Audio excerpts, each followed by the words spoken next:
Welcome to another episode. There are some parables of Jesus that are very intriguing.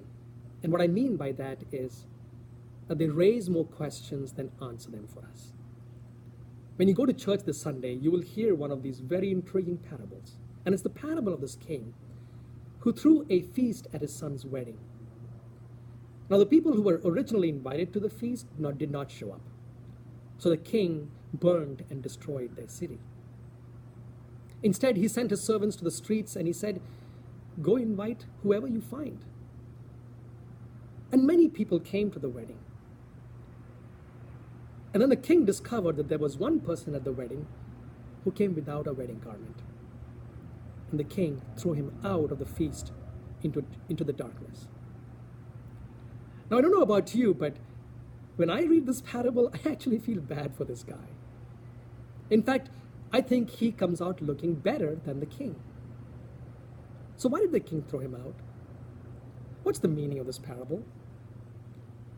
To understand the full extent of this parable, we really have to keep the historical and socio-religious context of the time in which Matthew was writing this gospel. The most prominent of the historical context was that the temple of Jerusalem was destroyed by the Romans in about 70 AD.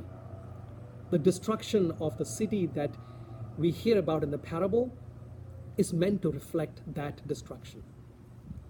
Secondly, the leaders of Israel, they were the original invitees to the wedding feast.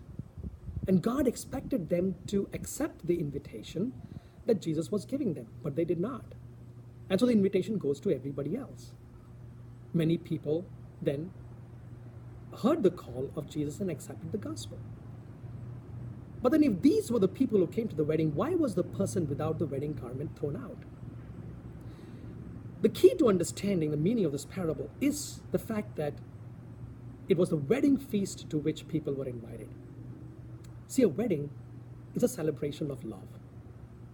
You've been to a wedding. Everybody goes to a wedding because they want to celebrate the love that exists between the couple and to celebrate the spirit of love. Nobody goes to a wedding with hate in their hearts. Nobody goes to a wedding because they dislike the couple or because they're angry with the couple. They go to celebrate love. The meaning of the parable is simply this, that there are some things that are incompatible with God, just like there are some things that just do not fit a wedding celebration. So, for example, we cannot go into God's presence with hate. We cannot be in God's presence and have the desire for revenge or unforgiveness. We cannot be in God's presence with prejudices in our heart.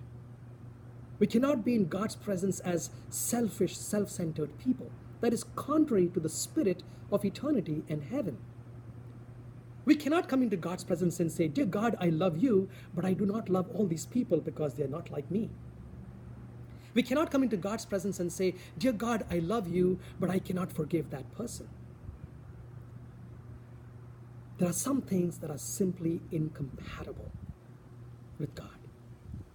So it's not so much that God throws people out of the kingdom, but the parable is trying to teach us that sometimes we can exclude ourselves from God's presence. The only way to be in God's presence is to wear the garment of love. That's the wedding garment. It's the garment of Christ-like love. If we want to be in God's presence, we have to wear the Christ-like garment of love. So the parable raises a question for us. If today was the day that I am invited to the wedding feast, what kind of garment would God find me wearing? And this is not just about eternity. See, in the Our Father we pray, "Thy kingdom come on earth as it is in heaven." So in the here and now, what is my attitude towards life? How am I living life? What kind of garment am I wearing as I encounter life? Am I wearing the garment that makes me incompatible with what is truly important for God? Am I wearing the garment that might exclude me from God's presence? the parable is teaching us to be prepared so that when we come face to face with God, God might find us wearing the garment of Christ-like love. Have a great weekend.